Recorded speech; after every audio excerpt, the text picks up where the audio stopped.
Surviving Hurricane Andrew by Sharon Franklin, illustrated by Pamela Anzalotti.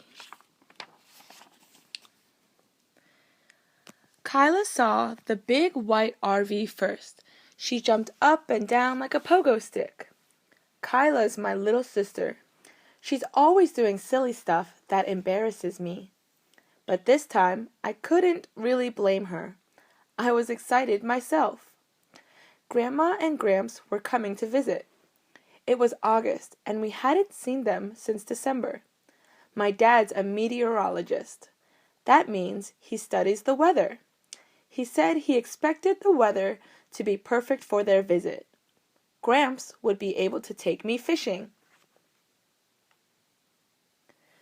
Before Grandma could get out of the RV, an orange fuzzball streaked past her. Kyla jumped up and down again, yelling, "Scamp! Scamp! Come here!" Scamp is our pet dog. Mom and Grandma hugged, and Gramps told me how much I'd grown. Then, Dad's car turned into the driveway.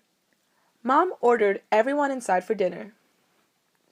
During dinner, Dad told us about a storm out over the ocean. Dad works in Miami, Florida, at the National Hurricane Center. His team makes hurricane forecasts. If a storm looks as if it will become a hurricane, the center warns people. Yes, this storm is a monster.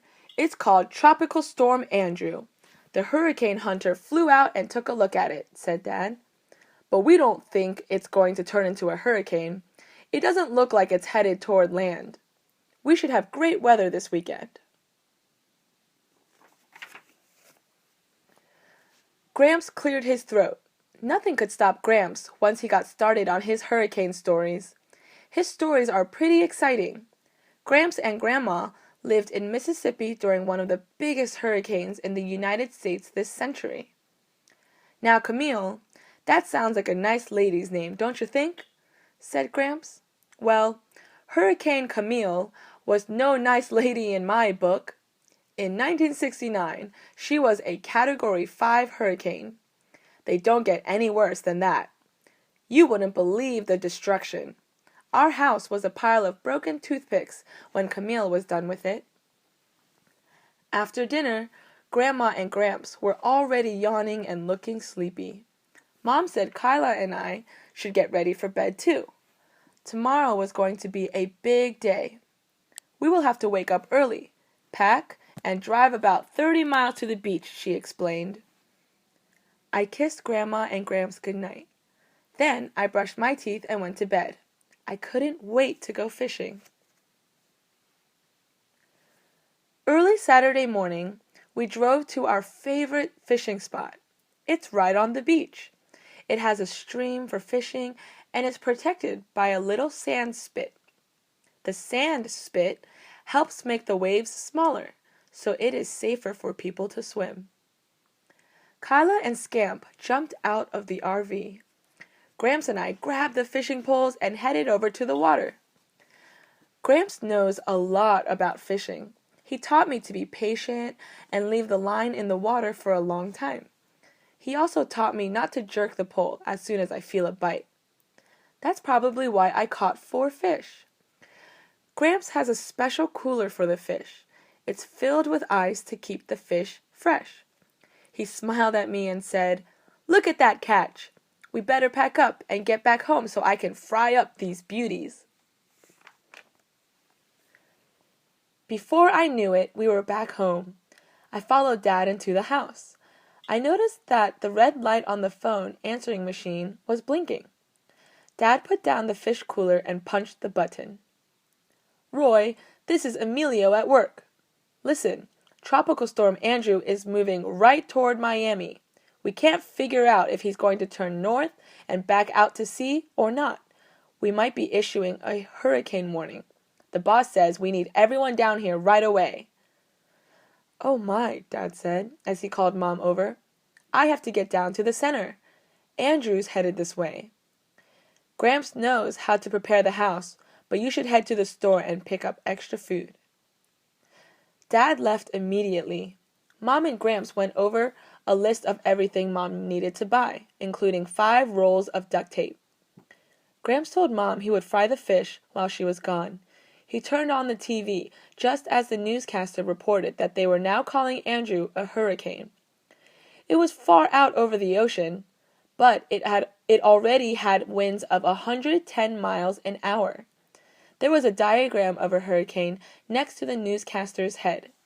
The newscaster said, "Winds this strong can create a storm surge with tides as high as 6 to 8 feet." I gulped. I'm only 4 feet 7 inches tall. I was glad Dad had decided to build our house inland. Mom returned from shopping just as Gramps finished cooking. He said it was too bad about Hurricane Andrew because Dad was going to miss some good fish. Gramps was right. The fish were great, but I was too uneasy to eat much. Right after dinner, Gramps showed me what we were going to do with the duct tape. We needed to put X's on all the windows so they wouldn't shatter in strong winds. Kyla was too young to help, but she tried anyway. I did the low parts, and Gramps put the tape up high. Then Kyla came along and pressed it on too, even though it was already pressed on fine. After a day of fishing and taping windows, Kyla and I were ready to go to bed early. When I woke up on Sunday, it was still beautiful outside. The sun shone brightly. There wasn't even a breeze. I looked around for Dad, but Mom said he had only come home for a few hours before heading back to work.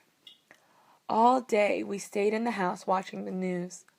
The news people said everyone needed to be prepared for Andrew to hit land at any time. They showed more satellite pictures of the storm. Dad still wasn't back when I went to bed. I think I was dreaming about fishing with Gramps when my door flew open. Gramps shouted that I needed to get up quickly and move into the hall. Everyone else was already there, including Dad. Kyla was holding on to Mom and whimpering. I didn't blame her. I was pretty scared too. Scamp was barking at the whistling wind, so I picked him up and held him. I could hear the rain pounding on the roof against the windows. The wind was howling and screeching. It sounded like trees were cracking, breaking, and falling outside. It was 5:30 Monday morning. Gramps told us to try to sleep, but the noise made it hard. It felt like we were in the hall for days. Gramps said it had only been about 4 hours. Finally, he and Dad got up and walked into the living room. They waved for the rest of us to come. The hurricane was over. Through the window, we could see the RV laying on its side. A big tree had fallen on top of it and smashed it. As we walked outside, I thought about how lucky we were to have people in our family who knew what to do in a hurricane. I wondered what the night had been like for other people, but mostly I was glad that Hurricane Andrew was over.